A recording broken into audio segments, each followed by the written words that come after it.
Hey, salut, ici Francis Letourneau d'Espace Tonique. J'espère que t'es en pleine forme. Bienvenue sur notre podcast d'un sentier à l'autre où on parle d'équilibre de vie. Puis sur ce, je te souhaite un bon podcast. Bonjour, Natacha, comment vas-tu? Très bien, merci de m'avoir accueilli, Francis. Ben, merci à toi. C'est un plaisir de t'avoir ici, Espace Tonique. Oui, tellement pour nous aussi, on vient de loin. Ben oui, c'est ça, ouais, c'est ça. Tout du Mexique, quand même. Belle aventure. Ouais, c'est drôle, hein, parce que on parlait tout à l'heure et ça me fait penser comment nos valeurs se rejoignent. Mais c'est vrai que nous, on est partis loin, là au Mexique, mais ce qui nous a amené là-bas, c'était les mêmes valeurs, hein, la recherche de la nature, la recherche du bien-être. Hein. Nous, on est dans la santé depuis longtemps, mais vraiment tout ce qui est être un avec la nature, avec tout le côté aussi développement personnel, ouais, spirituel, ça, toutes les synchronicités. Tout connecté. Ben non, je suis vraiment content pour vrai de t'avoir ici. Ça va être un super épisode, je suis certain. Pour ceux qui te connaissent pas, ma chère Natacha, peux-tu expliquer un petit peu t'es qui, ton parcours rapidement là? Ouais, donc moi j'ai étudié en nutrition à la base, j'ai un bac en nutrition et après j'ai découvert l'approche de la médecine fonctionnelle un peu à travers Philippe Brouillard que tu as eu aussi sur ton podcast qui en fait notre histoire est un peu drôle pour ceux qui me connaissent. Ils connaissent très bien cette histoire puis ils l'adorent parce que Philippe, moi j'étais dans ma dernière année d'université puis il me dit toi tu connais rien en nutrition parce que il me dit qu'est-ce que tu fais? J'ai étudié en nutrition puis il me dit toi tu connais rien là-dedans. Le domaine de la nutrition, c'est rien par rapport à la médecine fonctionnelle. Mon père, c'est le docteur Brouillard, il fait ça, il pourrait t'apprendre une chose ou deux. Puis là, je dis, c'est quoi de quoi qu'il parle? C'est qui cet arrogant? Ouais, c'est ça. C'est quoi son problème? Exact. Puis finalement, j'irai pas dans tous les détails de l'histoire, mais en gros, j'ai commencé à faire plus de recherches parce que moi, j'avais en fait des problèmes de santé que je pensais qui étaient un peu normaux. J'avais des migraines, j'avais aussi une double scoliose, donc des douleurs de dos ici et là. Tout ce qui était menstruation, en tant qu'ado, c'était, on apprend que c'est normal d'avoir des menstruations qui sont douloureuses, mais moi, c'était tellement abondant que même la nuit, je tachais mon matelas. Ça durait 7 jours. C'était vraiment comme des choses que moi, je pensais qui étaient tous normaux.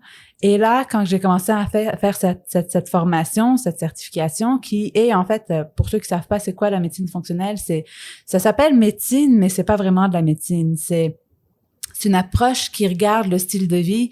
C'est un peu comme des médecins qui l'ont parti, c'est pour ça qu'ils l'ont appelé médecine fonctionnelle, mais c'est un peu comme une approche qui va regarder le pourquoi qu'on a des bobos.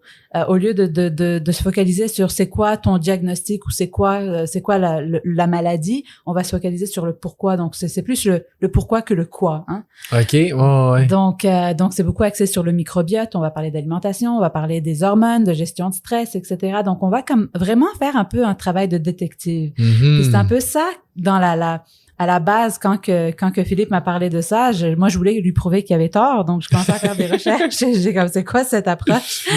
Et c'est là que j'ai vu qu'il y avait plein de cas de déficit d'attention, des cas que à travers l'alimentation qui était capable de faire disparaître plusieurs problèmes.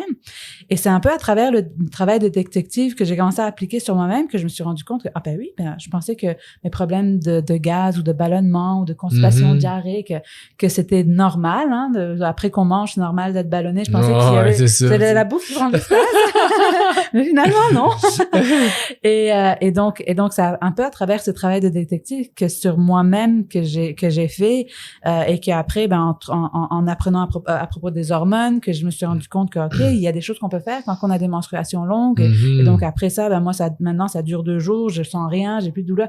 Donc, c'est comme si ça a tellement changé ma vie, même à travers les migraines. Donc, et moi, je me sentais toujours comme une enfant paresseuse, en fait, parce que j'étais tout le temps fatiguée, mais je pensais que c'était juste, c'est ça, de la paresse. Jusqu'à temps que je me rends compte que non, j'ai des problèmes de flore digestive, donc les bactéries dans mon corps, mes hormones, etc. Et là, j'ai tellement eu d'énergie que c'est devenu ma passion. Je me suis lancée là-dedans. Et donc, Philippe n'avait pas complètement tort. Ouais, c'est ça. Et donc, j'ai décidé de le marier. Donc, c'est devenu familial. Pour lui donner raison. Exact. Donc, j'ai délaissé mon titre de nutritionniste. Je suis partie vraiment dans la santé fonctionnelle. Et c'est sûr que dans le temps, son père, avait sa clinique et donc j'ai travaillé avec lui et on voyait vraiment tout genre de cas, des cas de vraiment des cas assez complexes de santé. Puis quand j'ai vu combien ça fonctionnait, pas juste sur moi, mais sur des cas hyper complexes où on leur disait qu'il y avait rien à faire, ben c'est là que j'ai décidé de me lancer là-dedans et c'est 10 ans, plus que 10 ans plus tard. Ben qu'on est là. ouais. Et c'est drôle parce que même si ça a été ça, mon travail, ce qui me passionne, et ça c'est depuis les débuts, c'est vraiment la prévention ultime. Genre, c'est quoi qui fait qu'on a un microbiote comme ça à la base? C'est vrai qu'on pourrait en parler aussi parce que moi, j'adore tout ce qui est aussi changement d'habitude parce que même moi, dans mon parcours santé, des fois, j'étais très, très bonne dans tout ce qui était alimentation, mais tout ce qui était gestion de stress, activité physique, moi, j'étais l'enfant que tu lui lançais la balle puis je l'attrapais dans la tête. Aucune coordination, aucune force dans les bras, toujours la dernière choisie. Ah ouais, hein? Donc, j'ai vraiment développé un peu comme une passion pour pas juste tout ce qui est complexe, mais aussi comment qu'on le rend accessible au plus de gens possible parce que de nos jours, on est tous stressés, on est tous occupés. Même moi, c'était difficile d'avoir un peu cet équilibre. Puis j'écoutais des parties de ton podcast où tu parles des sphères de la vie. Puis nous aussi, on a les 6 sphères de la santé, mais de la vie aussi. Oh, ouais, c'est ça fait partie. Ouais, donc je trouvais ça tellement intéressant. Depuis que j'apprenais à te connaître, puis à apprendre le concept, j'étais comme, oh my God, c'est tellement fun de rencontrer des personnes avec les mêmes valeurs. Ben oui, c'est ça. Puis, je sais que vous avez aussi un projet qui est un peu dans le même angle que nous, on a. Fait que je trouve ça fantastique. Plus il y a de projets de même, mieux c'est. Mieux c'est pour la planète. Et les humains dessus. Ben oui, c'est ça. Exact. Puis, juste pour être sûr de comprendre, la médecine fonctionnelle, c'est que tu fais... Oui, ça peut être l'alimentation, mais c'est aussi ton exercice physique, c'est aussi ta santé mentale, c'est comme tout globalement. Oui, tu peux pas séparer les choses, tu vois. Moi, une des phrases que je répète très, très souvent, c'est que de nos jours, on surestime le pouvoir de l'alimentation, qui est pas mauvais, parce qu'au moins on en parle, parce que c'est important. Mais on sous-estime complètement l'impact du stress. Et donc, je parle beaucoup du stress parce que le stress, c'est comme... Ça ralentit tout de suite ton système digestif, ça a un impact direct sur tes hormones. Donc, disons que tu manges bien ou tu dépenses beaucoup d'énergie, d'argent sur ton épicerie, etc., mais que tu prends même pas le temps de ralentir quand tu manges, ben, tu vas pas absorber ce que tu es en train ce que tu as passé des heures à cuisiner ou quoi que ce soit. Ouais. Donc, c'est vraiment beaucoup plus global. Et quand que nous, on parle un peu des 6 sphères, que oui, la médecine fonctionnelle va en parler, mais c'est comme si nous, on a voulu vulgariser ça, disons. C'est ça, je comprends. Et donc, oui, il y a les 3 premières sont ce que tout le monde va penser à quand on parle de santé, c'est alimentation, exercice, gestion de stress. Ouais. Mais le sommeil, pour nous, c'est une sphère entière parce que c'est tellement important. L'hormone de croissance est produite pendant le sommeil. Donc, si jamais t'as pas un bon sommeil récupérateur, tu vas pas pouvoir grandir pour les enfants. Mais même nous, si notre hormone de croissance est reliée à combien de muscles on est capable de produire, d'avoir, et notre métabolisme est géré en fonction de combien de muscles on a.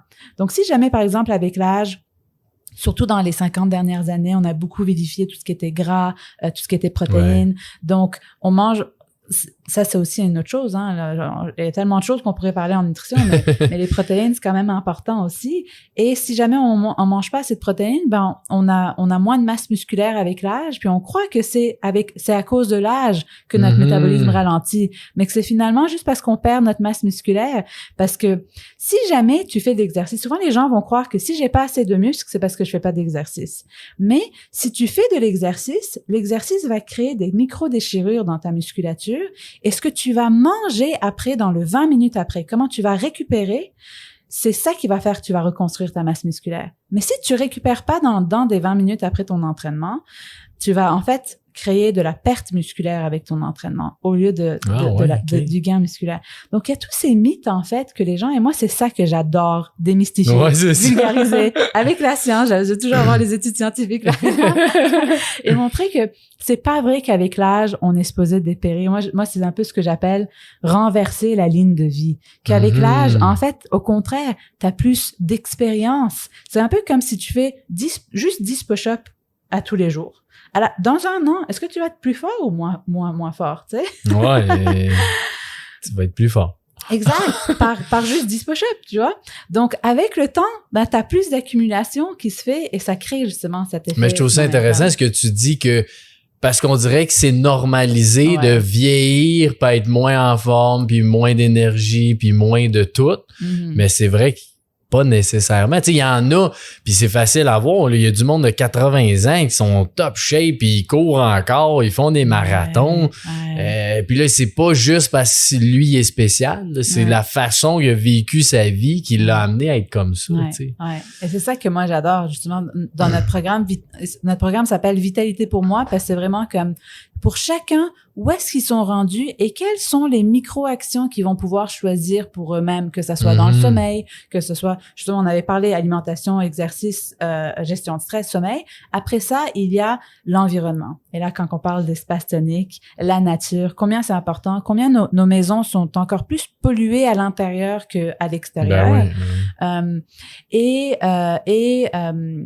si jamais c'est pas à propos d'avoir de la nature chez toi, si jamais c'est du chaos chez toi ou c'est pas bien ordonné, il y a des études qui montrent que ça prend un pourcentage de ta concentration juste d'avoir ça.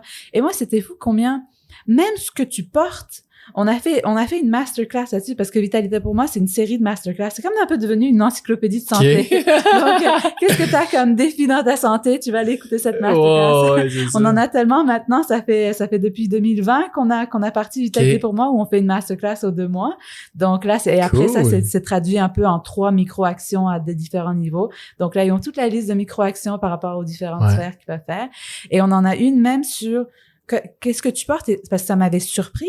Quand j'ai vu les études il y avait une étude qui avait démontré que si jamais un étudiant prend un examen de logique, fait un examen de logique, si jamais il est habillé en jogging ou il a une chemise blanche de laboratoire à côté ou s'il porte la chemise de laboratoire, il y avait une différence beaucoup plus élevée dans ses réponses qui étaient comme aléatoires là, c'était pas, mais ils avaient comme calculé pour que ça soit la même chose et c'était fou de juste avoir même la chemise de laboratoire juste à côté, ça pouvait faire une différence. Je crois à ça, puis moi je suis là-dedans en ce moment là parce que avant j'étais habillé beaucoup corporate là, tu sais, une belle chemise, ma ceinture, beaux souliers, tout ça. Là, il y a un moment donné que je suis venu travailler parce que je travaillais plus dans les bureaux même si c'était dans l'espace tonique. Là, je travaille à l'espace tonique, je suis plus un gars que ça se peut qu'il aille dans le bois.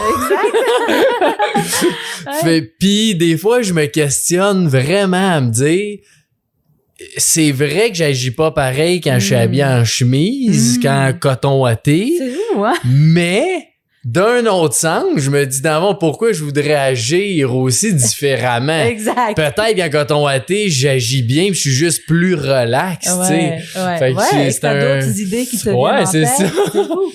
C'est fou comment qu'on avait parlé de ça, on avait parlé des couleurs aussi, que des fois juste un peu le bien-être, c'est aussi comment qu'on se voit, comment qu'on se sent. Et c'est ça que le bien-être peut être à tellement de niveaux.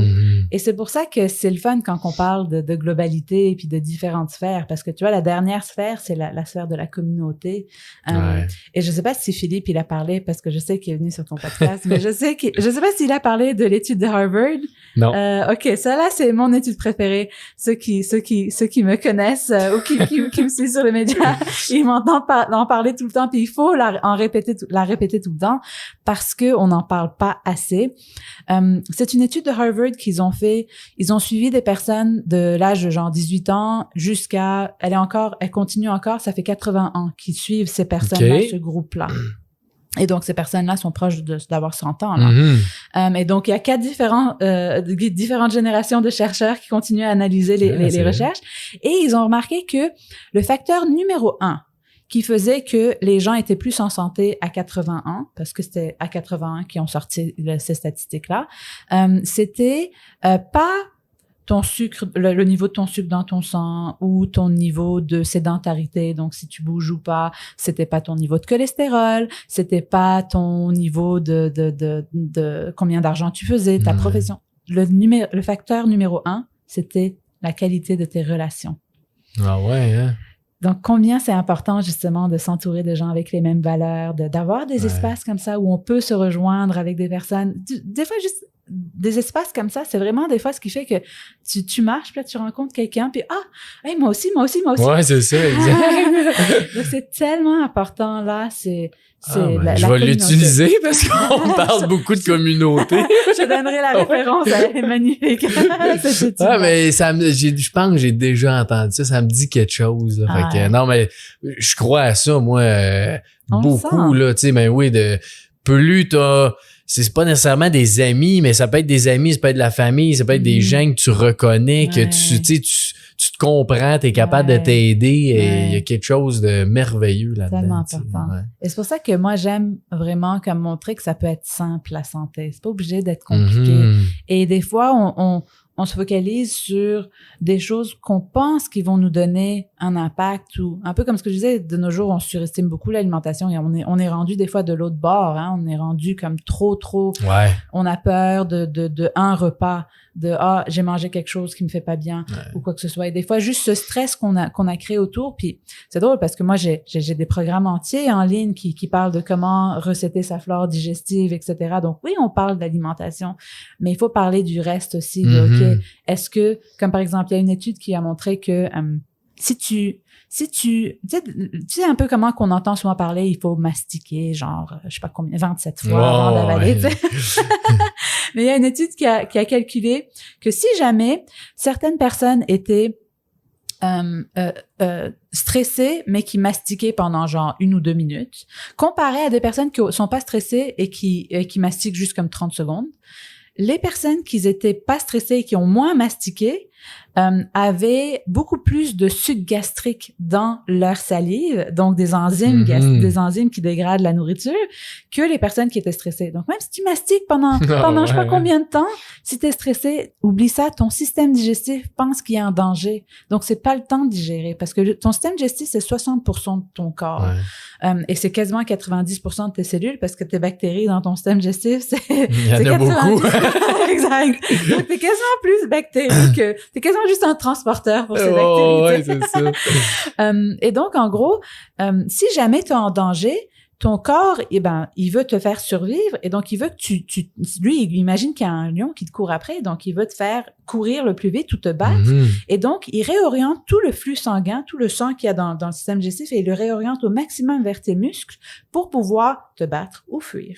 Mais si jamais, finalement, t'es pas en train d'aller courir, c'est là que ton système digestif, il est au ralenti. Toi, t'es en train de manger, t'es derrière l'ordinateur et lui, il s'attend à ce que tu cours. Donc, il a pris tes muscles. Et il a non seulement mis le sang là, mais il a pris tes muscles, il a mis plein d'énergie. Et si jamais tu la brûles pas, cette énergie, tu transformes ton muscle en sucre et ce sucre va aller se stocker en gras. Donc, juste le fait d'être stressé, c'est ça que moi, je pense que j'avais écrit un blog là-dessus il y a tellement d'années, genre si tu es stressé, si tu manges bien mais t'es stressé, tu vas prendre du poids. Tu vas prendre du gras. Peu importe. J'aime pas parler de poids. Le poids et le gras, c'est pas la même chose. Tu vas peser beaucoup parce que t'es musclé, tu sais. Oui, c'est ça. La balance, c'est ton pire ennemi, genre. Vraiment. C'est dangereux, ouais. Oui, vraiment. OK, mais ça, justement, le stress, il y a quelque chose qui est fascinant avec ça, c'est qu'on se sent pas stressé. Juste à temps qu'on est beaucoup trop stressé. Puis là, tu fais, mon Dieu, je suis stressé. C'est quoi ce gap-là? J'adore ce que tu viens de dire. Tu sais pourquoi? Parce que dans mon groupe, on s'appelle les XP. Qu'est-ce que ça veut dire XP? C'est-à-dire les ex-perfectionnistes, parce que moi, je suis perfectionniste, personnalité type A, j'aime faire les choses correctement. Je me vois pas aller. Je me vois pas que ça fait trop longtemps que je travaille ou quoi que ce soit. J'adore, je m'en vais puis je joue. Okay. Et donc, on veut devenir des ex-perfectionnistes puis se focaliser plus sur la répétition que la perfection. Parce que c'est avec la répétition que tu as l'exponentialité. C'est dans la magie, dans la répétition des micro-actions que tu as la magie. Mais quand on est perfectionniste, on n'arrive pas à se voir ou à s'arrêter. Donc, c'est un peu là que c'est en fait à travers ce tempérament que j'ai créé Vitalité pour moi parce que c'est ce que moi j'avais besoin. Même si j'avais toutes les connaissances, oui, l'alimentation, ça allait bien, mais dans le stress, j'arrivais pas, j'essayais de méditer, puis j'avais juste ma to-do list qui venait encore plus, c'est comme si c'était pire. Et donc j'ai dû faire beaucoup de recherches parce que moi j'étais très très cartésienne, donc même si je voyais toutes les études sur la méditation, on dirait que je le comprenais pas. Là ça y est, j'étais comme c'est quoi qu'est-ce que je fais là? Exact. Donc c'était pas évident au début, puis c'est pour ça que j'ai créé dans Vitalité Pro, dans ce programme, on a un outil qui s'appelle le booster de vitalité. C'est vraiment juste un genre de journal qui nous permet de OK, c'est quoi qui est important pour toi? Parce que quand on se voit pas aller, parce que moi, en fait, j'ai fait 2 burn-out avant l'âge de genre 25 ans. Okay. Pour une professionnelle de la santé, c'est pas super. Ouais. Mais c'est toujours le stress. Comme quand que j'ai découvert un peu l'approche de la médecine fonctionnelle, j'ai eu tellement d'énergie, je me suis lancée dans plein de projets. Puis quand on est passionné, ça peut être aussi un couteau à double tranchant. Ouais, c'est ça, exact. Exact. Et donc, c'est à travers mes propres défis d'essayer d'intégrer l'équilibre dans mes autres sphères de vie que j'ai découvert, en fait, je me suis beaucoup intéressée dans la neuroscience, dans, OK, comment qu'on fait pour changer? Même si, par exemple, je méditais ou j'arrivais à faire une petite routine d'exercice qui me faisait du bien, j'arrivais pas comme à la maintenir, même si je voyais comme ça me faisait une différence. Et c'est là que j'ai vraiment comme essayé différentes techniques de tracker, de journal, etc. Puis là, puis même avec les années, avec notre communauté, on l'a comme amélioré, on l'a rendu plus électronique, etc. Et c'est vraiment comme ça que moi, ça m'a fait prendre conscience de qu'est-ce qui est important, parce que si jamais on prend pas le temps de s'arrêter, on va jamais comme, c'est comme si des fois on a besoin de frapper un mur, tu sais. Mais c'est triste de devoir attendre à ça. Ben oui, vraiment. Et c'est sûr que moi, on dirait que j'ai toujours frappé des murs.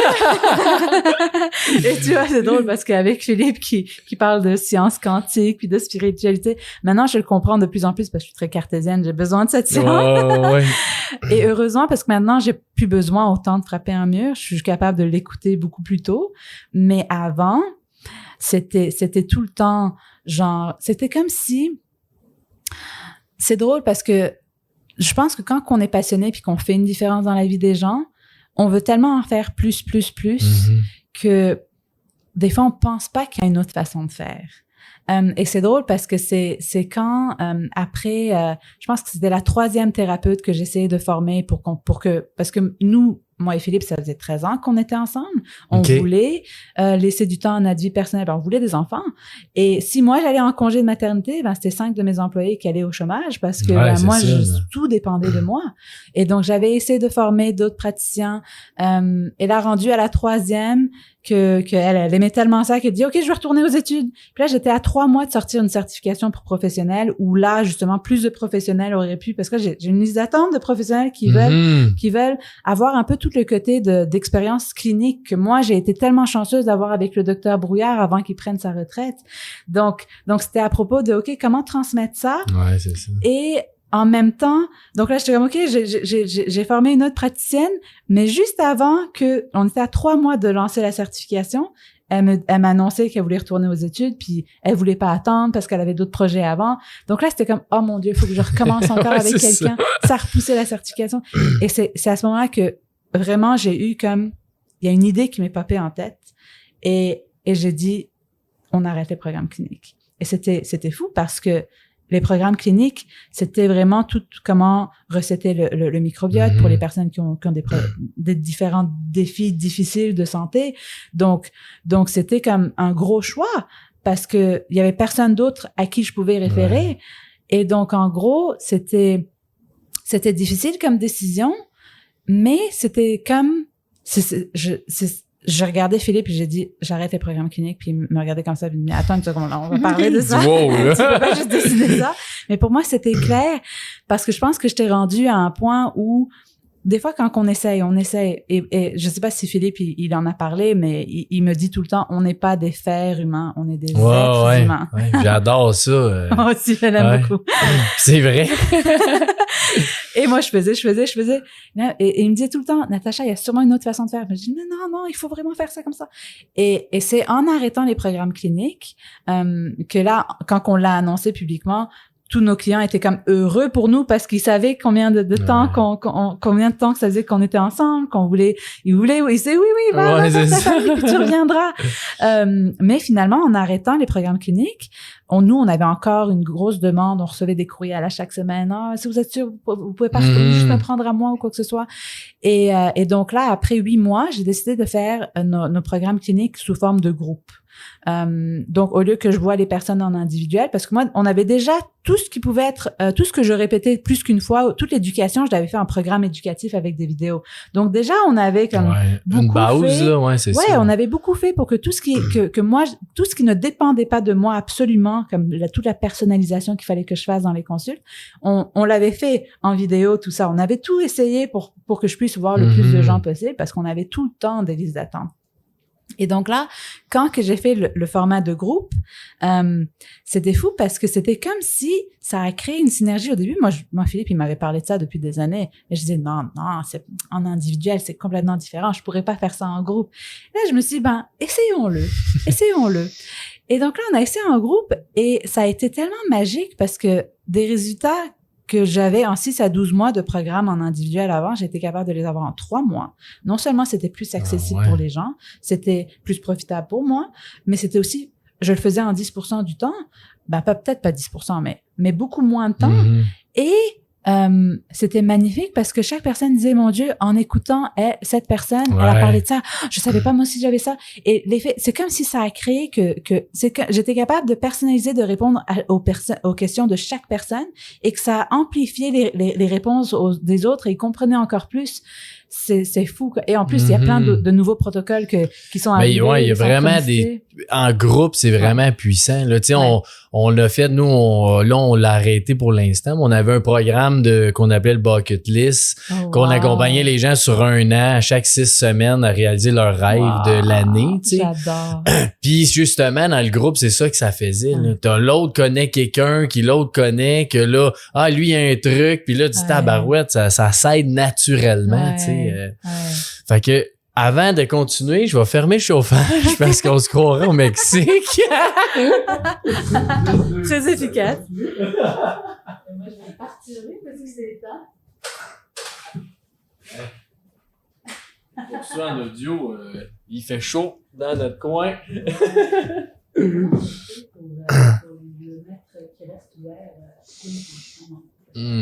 Ça, c'est une très bonne question.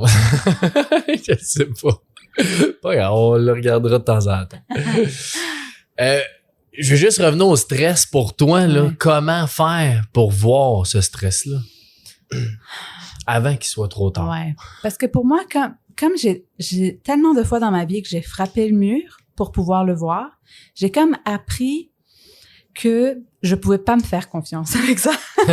Et pour te dire la vérité, les membres de notre communauté, ils le savent, j'ai un protocole de si jamais tu es cette personnalité, il faut que tu protèges ton corps de ce stress-là, que tu n'es pas capable d'entendre. Donc souvent, je parlais de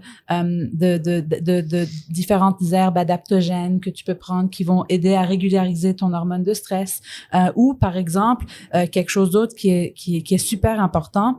Quand tu stresses, automatiquement, ça crée ce qu'on appelle un intestin perméable. Donc, un peu comme ton intestin, il fait pas une bonne protection, puis il commence à absorber plein de différentes choses. On n'irait pas dans les détails de tout ça, parce que j'en parle beaucoup j'ai beaucoup de vidéos sur YouTube, et ça, j'explique, et c'est plus facile avec des images, etc. Mais disons que si tu as plein d'intolérances alimentaires, tu as probablement ça. Okay. Et en gros,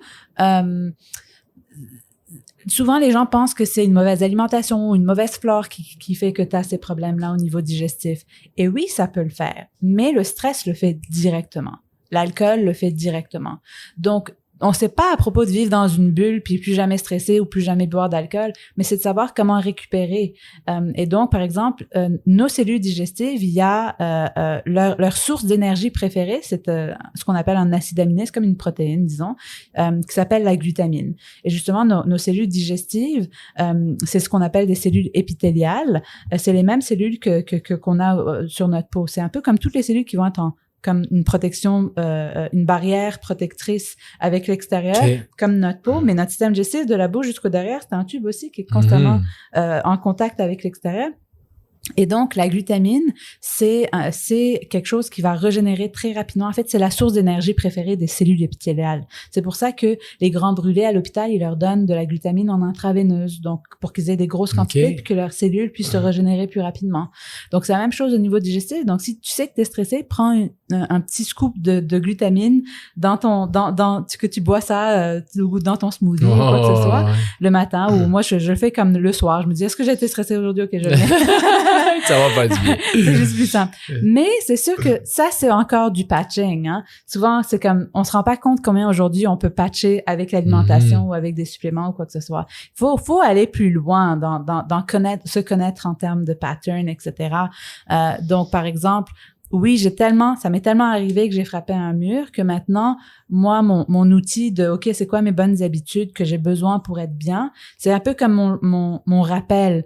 Donc, c'est comme un journal qui a ma liste de qu'est-ce qui est important pour moi dans ma santé. Et là, donc, au fur et à mesure que je le fais, je coche. Et ça, là, la science de cocher, de ce qu'on appelle un peu en neurosciences, ce qui va faire que tu vas changer ces deux choses. La répétition et les autres émotions. Donc, disons que tu fais quelque chose puis tu te fâches à chaque fois. C'est une haute émotion. Ça va créer un chemin neuronal dans ton cerveau beaucoup plus fort que si jamais tu fais cette même action puis que tu es juste un peu triste, tu vois. Donc, les hautes émotions sont importantes. Et donc, quand on parle de hautes émotions, c'est pour ça qu'on se rappelle toujours plus du négatif que le positif, parce que quand c'est négatif, c'est une haute émotion. Mais on est maintenant, on a comme beaucoup une culture où on veut être modeste, on veut pas trop mettre en avant nos bons coups, etc. On a oublié de célébrer. On sait pas comment célébrer. On célèbre pas nos petits coups. Non, alors que c'est les petits pas qui font qu'on change. Mais si on les célèbre pas en haute émotion, ben ça va prendre beaucoup plus de répétition.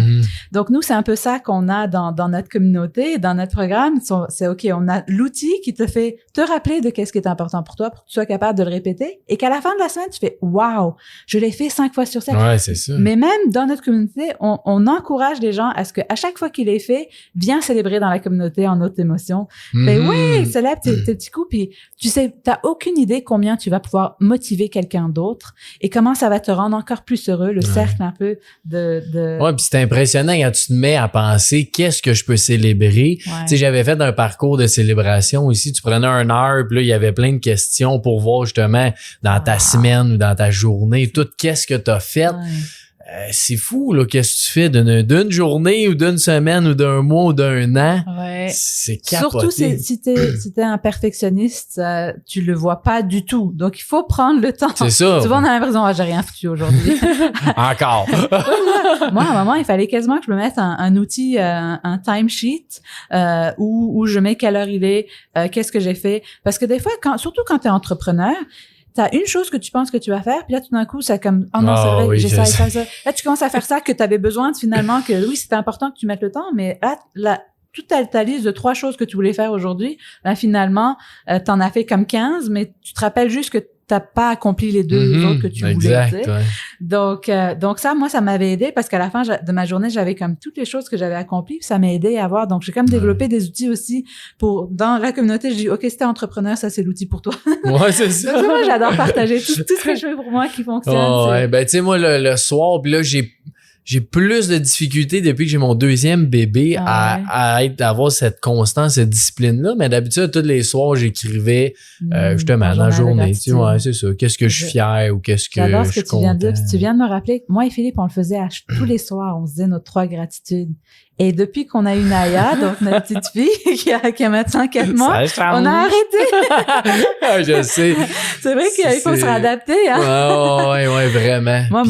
Moi, j'ai appris, parce que là, ma plus vieille a 3 ans et demi, qu'il y a quelqu'un qui m'avait dit ça, puis ça m'a marqué, là. Il dit, les 2 premières années que t'as un bébé, là, fais juste du mieux.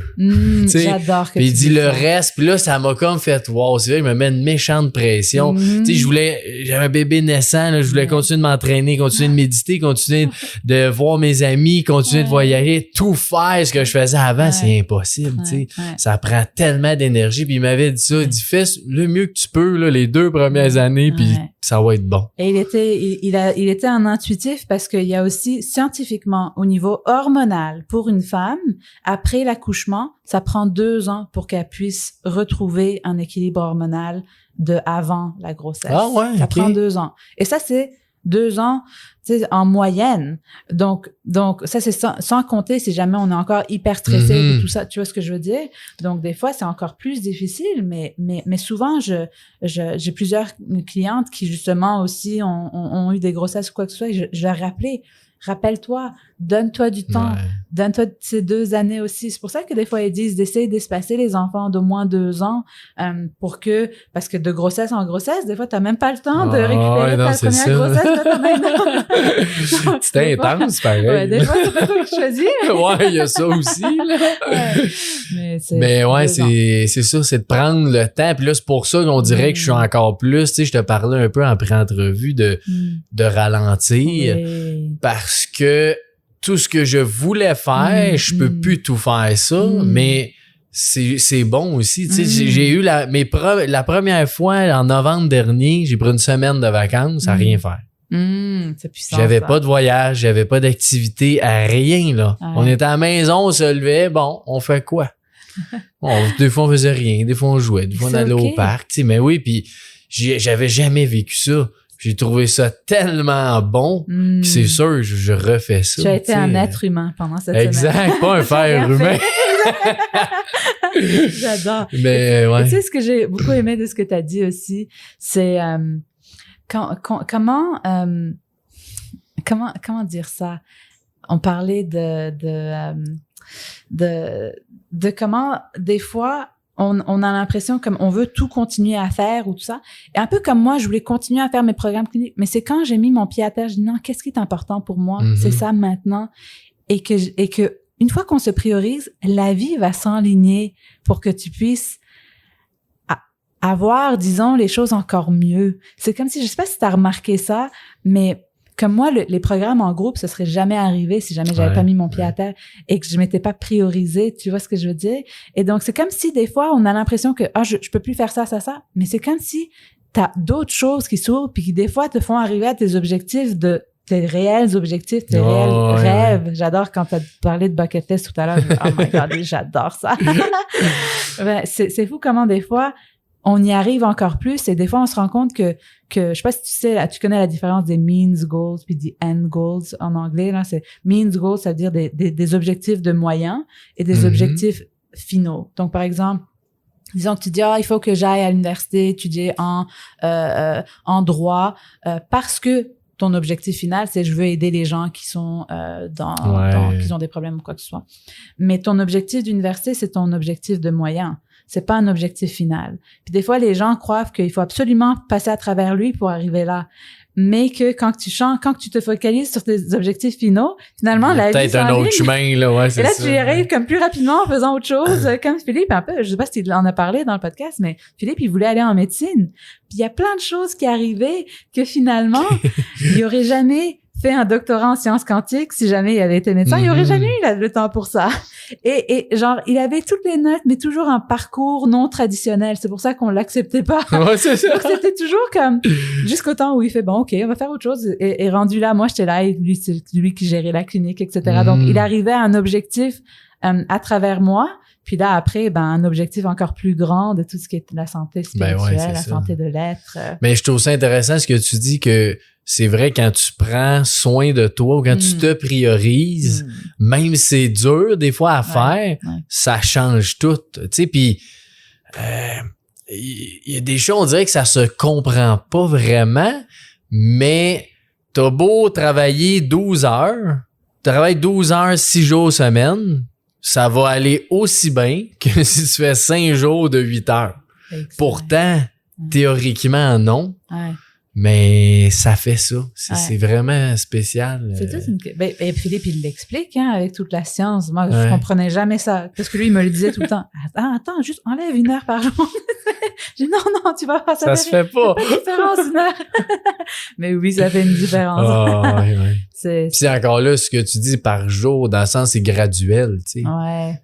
Parce que ça, j'en parle quand même souvent aussi dans les podcasts, c'est de... Puis tu en as parlé au début, j'aimais ça, tes micro-actions. Parce que quand tu essaies de faire plein d'actions, c'est dur, plein de grosses actions, tu sais. Mais une micro-action, c'est facile à faire. Exact. Et c'est vrai que souvent, on a l'impression qu'il faut en faire beaucoup, mais que les micro-actions, c'est un peu comme l'effet exponentiel. Hein. Je sais pas si tu connais un peu si jamais tu t'améliores juste de 1% par jour, à la fin de l'année, t'es comme à 37%. 37, exact. Ouais, c'est ça. Et si jamais tu t'empires, je sais pas si tu connais la statistique inverse, si tu t'empires de 1% par jour, parce que tu enlèves 1% de quelque chose, tu finis à 0,03% de moins. C'est comme... Ah ouais. Moi, je l'explique avec un schéma dans mes webinaires parce que je suis très cartésienne. mais parce qu'on a toujours l'impression que, la semaine que je me suis pas entraînée, je l'ai perdue ou quoi que ça. Mais non, ton corps, il a toute la mémoire encore des autres semaines. Et c'est tellement comme notre cerveau qui amplifie toujours le négatif. Ouais. Mais c'est fou comment le pouvoir des micro-actions. Puis moi, en fait, parce que j'étais très perfectionniste, il a fallu que je me focalise sur les micro-actions pour que je puisse changer. Parce que c'était comme si mon cerveau voyait toujours comme toute la méga liste qu'il y avait à faire. Et c'était vraiment en choisissant les micro-actions que là, j'ai été capable de faire des changements au niveau de ma gestion de stress, de mon exercice. Parce que oui, c'est bien d'avoir des protocoles anti-stress, mais pourquoi pas prévenir ça encore plus, changer? Et tu vois, genre, l'étude scientifique, tu sais, quand tu m'as parlé d'espace tonique, la première étude qui m'est venue en tête, c'était une étude qui montrait que si tu vas faire une marche de 5 minutes à l'extérieur, tu as plus de bénéfices au niveau de ton humeur et ta confiance en soi, en termes d'augmentation et l'effet que ça donne, que si jamais tu allais marcher 10 minutes, 15 minutes, 20 minutes, une demi-heure, 1 heure, et après ça remontait à si tu restais la journée entière. Ah ouais, OK. Ouais. C'est comme, si tu vas juste 5 minutes, ça a autant d'effet que si jamais tu restes la journée entière à l'extérieur.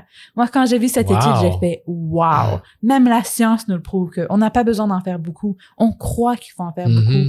Et ça, là, c'est plein de ça que j'explique dans mes programmes parce que même moi, j'ai besoin de me le répéter. Ben oui. Je pense toujours qu'il faut que j'en fasse beaucoup. Et non, quand je vois ces études, je me OK, allez, juste 2 minutes, on va aller dehors.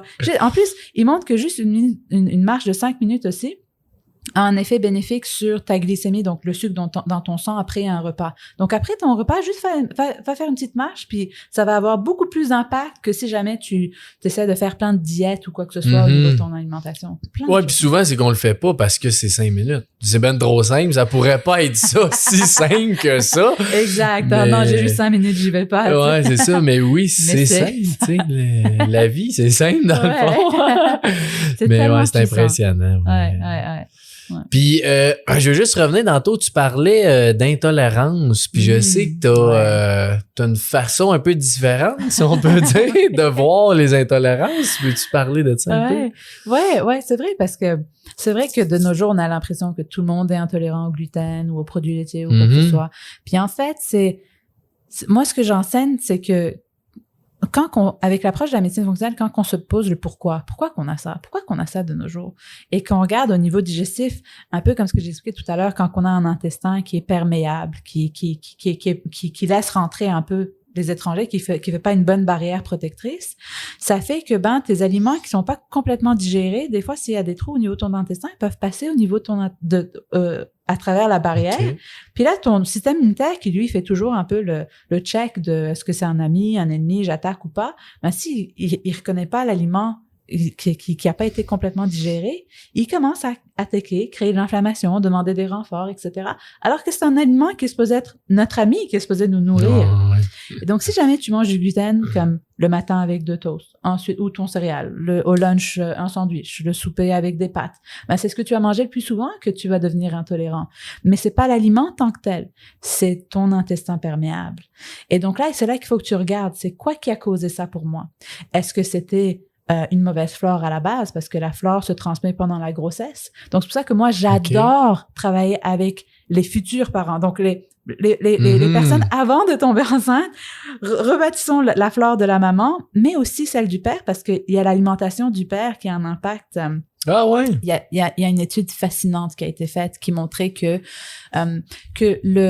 la qualité de l'alimentation du papa, donc la durée de vie du spermatozoïde est de 3 mois.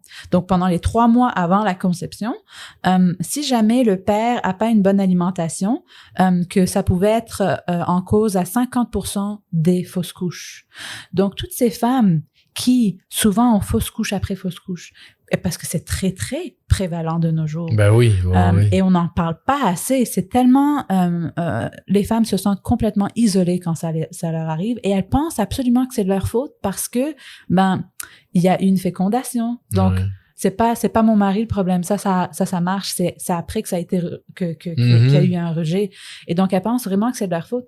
Mais l'alimentation du père peut aller à 50% causer une fausse couche, parce que si l'ADN n'est pas de haute qualité, c'est là qu'il y a un rejet de l'embryon au niveau de l'endomètre. Ouais. Fait que l'alimentation sur 3 mois peut affecter ça. C'est l'alcool, plein de choses. Genre. Et c'est pour ça que je dis toujours comme les 2 parents venez, mangez bien. Une fois que le père a fait sa job, OK, là il peut. Mange au McDonald's. mais c'est super important parce que c'est cette génétique qu'on transmet. Même ma prof à McGill, elle avait fait les recherches qui montraient que l'homme aussi avait besoin de folate. Donc on parle d'acide folique pour les mères, mais c'est pour les hommes aussi dans ces 3 mois-là que les folates sont importants. Et je parle de folate au lieu d'acide folique parce qu'on entend pas beaucoup parler de l'acide folique, mais il y a environ 60% de la population qui ont une génétique qui n'arrive pas à activer correctement l'acide folique. Donc, dans notre nourriture, par exemple, parce que l'acide folique, c'est une vitamine B, donc on l'a de nos légumes verts. Et c'est sous forme de folate. Et si jamais on prend l'acide folique en supplément, et qu'on n'a pas la génétique pour l'activer, ça a pas le même effet. Puis il y a de plus en plus d'enfants qui ont des problèmes de ce qu'on appelle les freins de langue. Je sais pas si tu entends. Donc ils arrivent pas à bien allaiter, puis là, on commence à aller couper le frein de langue. Si jeunes, les bébés ils ont quelques semaines, puis on commence à leur faire tout ça. Et des fois aussi juste je pourrais en parler pendant des heures, ça me passionne. Mais en gros, donc d'aller plus avec en fait, il y a des suppléments qui ont une version déjà active de l'acide folique, donc c'est ce qu'on appelle l'acide folique méthylé, et donc ces versions-là sont beaucoup plus importantes en termes de suppléments qui vont ressembler à ce qu'on a dans notre alimentation, au lieu de versions synthétiques, disons. Et donc c'est toutes des petites choses comme ça que quand les parents font, déjà on amène l'enfant moi j'ai toujours dit que si jamais tout le monde avait ces outils de connaissance, on pourrait renverser toutes les maladies chroniques en une génération. Imagine une génération qu'on pourrait éliminer l'épidémie de maladies chroniques. De nos jours, on a un problème de maladies chroniques, pas de maladies aiguës, pas de chirurgie ou quoi que ce soit. Là. Puis j'aimerais ça que tu expliques parce que, tu sais, l'alimentation en soi, là, à court terme, on dirait que ça fait rien. Ouais, c'est vrai. Mais peux-tu expliquer qu'est-ce que ça fait au corps, Ouais. Ça va dépendre un peu combien de temps ça prend comme par exemple, pour que la peau, que tu aies des nouvelles cellules, ça prend 3 à 6 mois des fois. Tu sais, c'est comme, donc si tu as des problèmes de peau, ça va prendre plus de temps. Ça, c'est régénéré à 100% en 3 et 6 mois. C'est ça. Tes cellules sont constamment en train de faire un ménage, etc. Et au niveau digestif, ça prend pas autant, mais de 1 à 3 mois, puis ça va dépendre de si tu as encore des choses inflammatoires qui vont te causer d'autres problèmes. Par exemple, un peu tout à l'heure, ce que j'expliquais avec l'alcool, ça crée un intestin perméable. Mais si tu prends la glutamine tout de suite après ta soirée, moi j'ai même un petit protocole avec des vitamines B, parce que quand tu prends l'alcool, tu perds tes vitamines B. Ah ouais, OK. Protocole, si tu fais ça, t'as moins de répercussions. Un lendemain de veille, exactement. Donc toutes ces petites choses, que c'est des petites connaissances qu'on peut adapter pour quand même avoir un style de vie le fun. Tu sais, on veut pas enlever le plaisir. Non. T'as pas le plaisir, ben, tu vas te créer plus de stress que ce que t'aurais fait, qui t'aurait causé un moins bon style de vie, tu vois. Parce que c'est fou qu'est-ce que ça fait l'alimentation sur le fonctionnement. Tu sais, je pense c'est sur ton sommeil, c'est sur justement toutes tes cellules, ton focus, ta concentration. Il y a tellement de choses que ça l'impacte, mais qu'on a l'impression que non. Mais sur moyen, long terme aussi, c'est énorme. Là, qu'est-ce que ça fait? Ouais, c'est fou parce que même nous, dans les pour moi, les 6 sphères, on en fait 1 ou 2 mois. Mais donc, pour que la nutrition revienne, il faut attendre à l'année d'après, tu sais. Ils peuvent aller écouter tout ça du passé, mais tout le monde veut toujours en savoir plus parce que c'est vrai que il y a tellement de liens et c'est tellement un sujet fascinant parce que je parlais justement à quelqu'un qui avait écouté une de mes masterclass. C'était la masterclass du sommeil. Je parlais pas d'alimentation, là. Mais dans la masterclass du sommeil, j'expliquais comment le sommeil, ben, ça fait que, comment tu récupères si jamais, tu dors pas. Ben, il y avait une étude, par exemple, qui montrait que certaines personnes, si jamais ils dormaient juste 1 heure de moins, à la fin du mois, ils prenaient plus de poids que les autres alors qu'ils avaient la même alimentation, tu vois. Et donc, on parlait de ça, puis je parlais de la mélatonine, qui est l'hormone du sommeil. Elle est produite par la sérotonine. Tu as besoin de sérotonine pour transformer et produire ta mélatonine. La sérotonine, c'est un neurotransmetteur aussi, c'est un messager du cerveau. C'est le messager, en fait, du bonheur. Et lui, il est produit à 95% par tes bonnes bactéries dans ton système digestif. Donc, si tu n'as pas une bonne flore, tu produis pas ta sérotonine qui te fait que tu te réveilles le matin puis que tu as le goût de faire des choses. Et ensuite, tu produis pas de mélatonine, donc en plus, tu récupères pas ton sommeil. Donc, t'as pas un sommeil profond qui te permet de faire toutes les autres fonctions hormonales que tu as besoin. Donc, c'est quand même assez fou parce que comment tout est relié, en fait, et comment ces bactéries sont si importantes. C'est pour ça que moi, c'est toujours la base. Je commence par le système digestif parce que tu pourrais avoir la meilleure alimentation si tu n'es pas en train de bien la digérer, l'absorber, puis la fermenter. Tu vas pas... Tu feras plein d'efforts puis ça fera pas effet. Pas grand-chose. Et c'est pour ça que des fois, il y a certaines personnes qui vont me dire « J'ai tout essayé, Natacha, puis ça marche pas. J'ai une alimentation parfaite, puis ça marche pas. » Et c'est pour ça que même dans nos programmes cliniques, moi, c'est ce que j'appelle un peu la méthode PASS, qui est P-A-S-S, pour le protocole d'activation séquentielle des systèmes.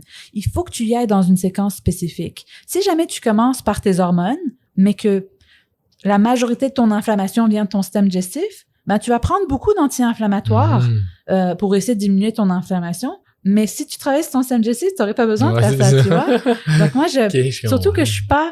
Moi, je sais pas avaler une capsule sans manger. Genre, j'ai beaucoup de difficultés avec les capsules. Donc, j'essaie toujours le minimum. Ouais, c'est ça. Mais des fois, t'as pas le choix pour si tu veux faire comme un momentum puis réparer des choses. Mais c'est fou comment... C'est pour ça que je dis... Il y a tellement de choses maintenant dans la santé, tu pourrais prendre ci, tu pourrais prendre ça. Souvent, on me pose cette question, est-ce que ça c'est bon, est-ce que ça c'est bon? Je dis oui, mais est-ce que tu es en train de l'assimiler? Commence par ça en premier. Est-ce que tu es en train de l'absorber? Commence par le système digestif. Puis après, on regarde le reste. Puis comment tu sais si tu l'absorbes ou non? Donc, il y a différentes façons. Tu vois, j'ai un programme qui peut se faire...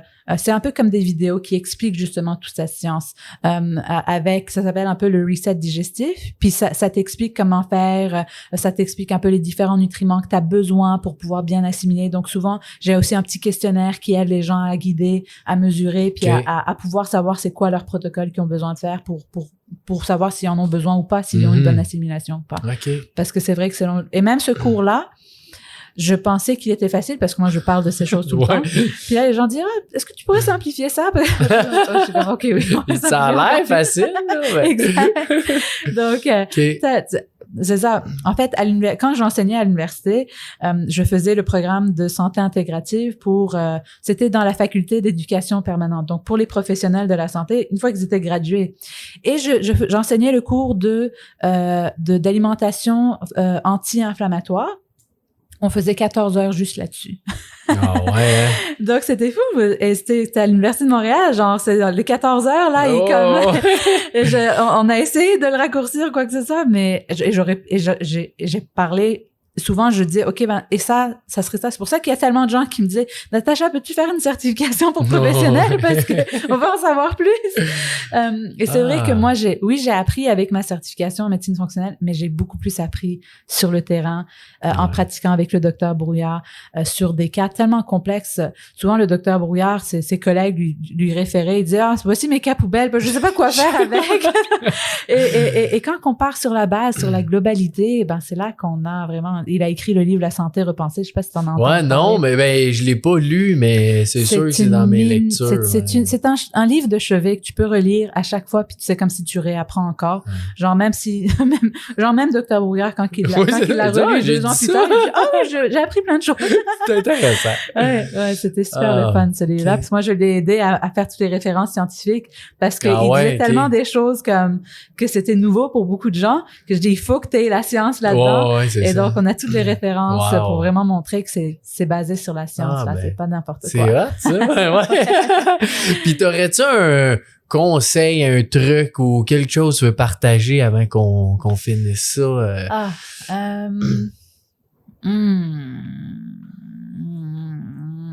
Il dit, il y en a beaucoup. Ouais, j'essaie de regarder lequel qu'on choisit. C'est ça. Mais tu sais quoi? Il y en a un que je dis tout le temps, mais ce qui me vient plus là présentement, et tu en as parlé, c'est fais ta liste de rêves. C'est quoi qui est important pour toi? Prends un moment, prends cette pause, ralentis pour voir. Est-ce qu'il y a une autre façon de faire? Est-ce que si je prends soin de moi, peut-être que je vais pouvoir voir des opportunités que je suis pas en train de voir présentement parce que je suis tout le temps en train de faire la même chose et je pense que d'en faire plus va m'aider à arriver à mes objectifs. T'sais? Oui. C'est vrai.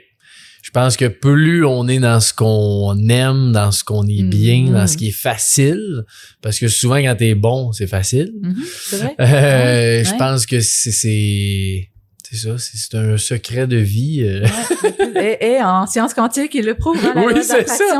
Allez écouter l'épisode de Philippe Brouillard. Et donc, ta bucket list, fais-la. Regarde, qu'est-ce que tu veux? Nous, à chaque année, on fait ce qu'on appelle le bilan vital, où on fait l'exercice de la révision de l'année, puis après, on leur fait l'exercice de, OK, si tout était possible, qu'est-ce que tu ferais? Fais ta liste pour le Père Noël, tu sais. Oui, c'est ça. Et après, je leur fais faire l'exercice de, OK, chaque chose, écris si jamais ça te prend 1 an, 2 ans, 3 ans, 5 ans, 15 ans, 20 ans, écris-le. Puis là, à la fin, tu regardes, OK, tous ceux qui ont 1 an, focalise-toi là-dessus. Ouais, c'est quoi le micro-pas que tu peux faire là-dessus? Puis ce qui est le fun dans ce que tu dis, ça te déculpabilise. De tous les autres. Ouais, c'est ça. Même si tu as 27 affaires que tu veux faire, tu sais, impossible de faire ça cette année. Fait exact. Et là, ça donne souvent la thématique de ton année. Après, on sort avec le mot de l'année. C'est mon atelier préféré. Je le fais pour moi. Ouais, c'est ça. Ben super. Puis c'est où qu'on peut te rejoindre, justement, tes formations, qu'on peut voir ce que tu fais? Ouais. Donc, sur les médias sociaux, c'est toujours mon nom, prénom, donc Natacha Azrak, A-Z-R-A-K, c'est assez bizarre. Ça veut dire bleu en arabe. Ah ouais, on OK. a tous les yeux colorés dans la famille. Tu vois, ma mère, elle avait les yeux bruns, mon père avait les yeux bleus. Et les 3 enfants, on a les yeux colorés. Et là, avec Naya, Philippe a les yeux bruns, moi j'ai les yeux... là, ils sont verts, mais ils étaient bleus avant. Et Naya a les yeux bleus, donc on continue la ligne des Azrak. C'est cool, parce qu'on est d'origine syrienne, donc on parle arabe, c'est pour ça. Ah, c'est bien hot, ça. Donc voilà, Natacha Azrak sur tous les médias sociaux. Sinon, notre site web, c'est universvital.com, mais il est en reconstruction. Donc, c'est pour ça qu'il est peut-être pas très précis présentement. On va le mettre dans la description, pareil, si les gens voulaient aller voir. Puis tes réseaux aussi, on les mettra. Fait que si les suivre, tu fais du beau contenu. Là, j'ai été voir... Ouais, j'essaie. Là, pendant mon congé de maternité, c'est mort, mais il y a plein de contenu passé. Ouais, c'est ça. T'en as fait beaucoup, c'est vrai que sur ma page YouTube, il y a plein de gens, des fois, j'en ai encore plusieurs qui m'ont écrit dans les dernières semaines qui me disent, Natacha, j'ai écouté toutes tes vidéos, j'ai tellement appris. Non, c'est ça. Il y a des belles... J'ai toute une série sur la maternité, parce que ça, c'est vraiment je sais que si jamais on fait tout ce travail avant de tomber enceinte, on a encore plus d'impact après. Mais tu sais, il faut pas s'inquiéter si on a déjà eu nos enfants. Ouais, tout ça se rattrape. On les a scrappés. Ça se répare. Donc, pas d'inquiétude là-dessus, mais cette série-là, je l'ai adorée. Donc, plein de vidéos gratuites aussi sur ma chaîne. Super. Si on veut commencer par là. Ben, merci beaucoup à toi, Natacha. Ça fait grand plaisir. Puis tout le monde qui écoute, allez partager ça aussi sur vos réseaux parce que c'est super intéressant tout ce qu'on a parlé. Je pense qu'il y a plein de gens qui peuvent se reconnaître dans ce que tu as dit aussi. Merci. Puis si on t'a appris quelque chose, quoi que ce soit, mais de le partager, c'est toujours bon à tout le monde de le faire. Ouais, moi justement, à chaque fois à la fin de mes vidéos, je dis toujours, écrivez dans les commentaires une chose que vous avez appris parce que non seulement ça aide à ce que les autres voient qu'est-ce qu'il y a dans ce vidéo, mais aussi ça fait que toi, tu t'en rappelles beaucoup plus parce que ce que tu as entendu hier, tu te rappelles juste de 10%. Donc, si tu prends l'action de l'écrire, tu vas t'en rappeler beaucoup plus. Donc, c'est quoi les mines d'or que tu aimerais te rappeler? Écris-le et tu vas t'en rappeler encore plus. Ah, je vais prendre ton... c'est vrai, mais c'est une très belle idée. Fait que je vais dire ça aussi la prochaine fois. Écrivez ça en commentaire, puis n'hésitez pas si vous voulez nous parler, venez nous écrire, puis si vous avez des questions sur tes formations ou quoi que ce soit, je suis sûr que ça va te faire un grand plaisir, toi aussi. Absolument. Merci beaucoup, Natacha. Merci, Francis.